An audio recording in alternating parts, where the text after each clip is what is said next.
Right front, Tim. Tim May, Columbus Dispatch. Urban, a couple, but number one is, how would you describe this? SEC country, you went down and got James Clark, Von Bell, some other guys. You go to Texas, get 3 guys. You go to, including a guy that was going to Oregon at one point, flipped. How would you describe what you're doing as far as transforming this program, I guess, and what you're after? Well, we want to. The comment about SEC. Well, we recruit Ohio. And what happened last year is we got behind the 8 ball a little bit, that we're not going to offer a player until we get to know him. So this time last year, we closed a class. Next week, all of a sudden, offers started jumping all over the place for the in-state kids in Ohio. And I'd never met them. You know, the one advantage you have, like we're already knee-deep in 14 players, 2014. We didn't have that luxury a year ago. And so some of the kids are early committed. I mean, right out of the get-go, where's my offer? I'm like, well, we like to see you in camp. We like to get to know you a little bit. So we were behind the 8 ball a little bit. I would rather get probably another 3 or 4 from the in-state from now on. You know, we're much further ahead now than we've ever been since I've been here, which is only a year, but we're much further ahead. So we would rather not be so much national. I do want to cherry pick and tech from now on. We have a presence in Texas. Cam Haywood and Roby really helped us. You know, once you get a couple, you start getting more. They really helped us in Georgia. Our Ohio State has history in Florida. My background's in Florida, so we got a couple players out of there. The Texas was a new one. You know, with Tom Herman's footprint on that, that really helped us. So we much rather have more of a base here and then start branching out a little bit later. But is there a certain athletic type you're definitely looking for now? Yeah.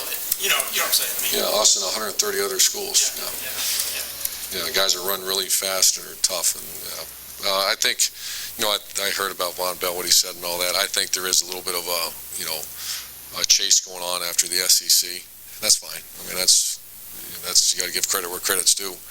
And if that's a perception that we're chasing them, that's fine. I wouldn't disagree with you, but we're trying to, we want to increase our speed on our team a little bit. And last thing, the toughest battle from your vantage point of the guys you've got so far? I mean, Von Bell was, that was a street fight. That was, up until 2 minutes, I was on a treadmill because I couldn't take it anymore. I went up there on a treadmill, and I'm sitting up there. I wanted to get away from our coaches there, and poor Everett Withers was driving me nuts. I had to get away from him. And he walked up, and I just got the phone call when he walked up. So that was probably, and Trey Johnson, that was nonstop. There were a couple SEC schools that were just ruthless. I shouldn't say ruthless. They just did a good job. They were going after him as hard as they could. And we hung in there and got it done. Right front, Austin Ward, ESPN.com. If you look at the 2 classes, it seems like last year you had so many guys on the offensive and defensive lines. This year there's a lot of speed and skill positions, and obviously you always want them.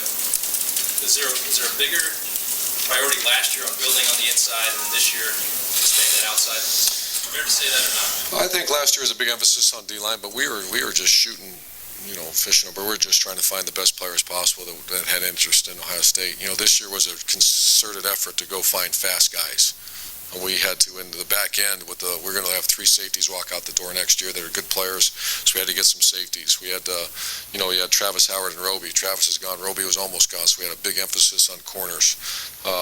And D-line is every year, and you have to assign that many D-linemen. The area that we had to do a little better job is offensive line. Offensive line, we got 2. We're going to have 4 starters walk out the doors next year this time, and we're not prepared for that. And so that's emphasis area number 1. And 1A, 1B, 1C is offensive lineman for next year. With those skill guys, is that a position that is feasible for them to come in and contribute right away? Sure. Yeah, I think we've had great success with the skill guys that can come in, and whether it be a corner, whether it be an offensive receiver or something that, especially these guys, I think they're gonna help us. Back row left. Yeah, you had a couple of guys reference Alabama today, Von Bell, for sure, kind of similar to Tim's question. Obviously, I'm guessing they got that from you, going after Bama. Are you declaring war on Bama today?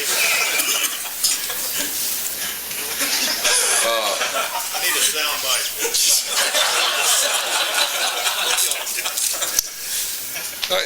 No, absolutely not.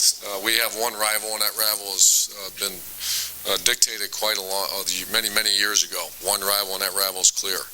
And they had a good recruiting class as well, by the way. That's good for the Big Ten Conference. But I think any time that you're in SEC country recruiting, I think any time teams start talking about who's the king of the hill right now, those words might come out of people's mouths, including mine once in a while.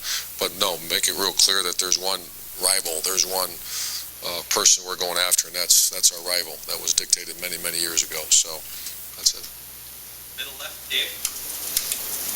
Urban, this, I know this past few months have been a whirlwind this past year, and I guess going forward, I guess it's hard to imagine the amount of energy you guys have put into this recruiting. Going forward, what's your take on the new rules that will allow you to pour even more energy and maybe not allow you guys to ever go? Bad stuff. That's stuff that we're going to have a conference, Big Ten Conference is going to meet. I'm putting together a personal letter to all the coaches in America that I disagree with most of them. And I know there's some people, I would imagine not many of them are recruited, who wrote those letters. You know, that's my question, who comes up with that? And have they actually gotten a car and went and recruited sophomores in high school and said, think about this for a second, unlimited mailings, and you can mail them whatever you want. Just take a deep breath, and whoever said that, put that in motion.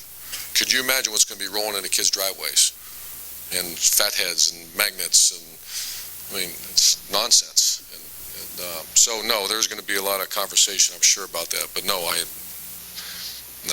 we're not. I don't know. I don't want to speak on behalf of Gene Smith, but I keep hearing deregulation. I'm not a big fan of deregulation, but a big fan of really firm, harsh penalties for people who break rules. Not saying just go. We can't follow all this stuff. So have at it. I don't agree with that at all. Back row left, Kevin. Kevin Noonan, BuckeyeGrove.com. Coach, you talk about the relationships you have to build with recruits throughout the process, specifically with James Clark. You guys got involved mid-January. He said today after committing, have you been involved in all your years with somebody that you've come together that quickly with? I mean, there was another school that he spent many visits to and ended up picking you guys over them. Have you been in one like that? No, that was a unique situation. We actually had contact with him early on, but no, that was a unique situation. Dontre was much different. Dontre, Coach Herman's been, I remember talking to him in last February. So that was a year-long recruiting process. You're right, James Clark was kind of we had a young man tell us he was coming and ended up not coming, so we went and tried to find the best receiver we could get our hands on. And when I saw his film, met him, we found out what kind, he's a 3.9 student. He's got a fantastic father. And I know that area really well, and so we just dove right into it, and he turned out to be a great fit for us. So that's very unusual. Middle left, Dan. Dan Hope, the Lantern. When you look at where this program was last year when you took over, coming off of a tough season, coming off of a scandal, and where it is now, coming off a 12-0 season with one of the top recruiting classes in the country, what can you say about the transformation of where you've been able to take this program from when you started to right now? Well, I think it's obviously very different. It's I use the term flavor of the week. It's momentum, whatever it is. There's a lot of good stuff going on here, but this is the kind of place that should be going on. So a year removed, I'm very, if you had to say, are you pleased with where we're at? Yeah, I'm pretty pleased with where we're at. I think our guys recruit really hard. I'm still, fundamentally, we're not where we need to be as a football team, but we're working hard at it. We have good coaches, good people, great support staff, and most importantly, walk in the locker room, there's a bunch of players I love being around. And I would speak, when I say I speak on behalf of our coaching staff, so I'm very pleased with where we're at.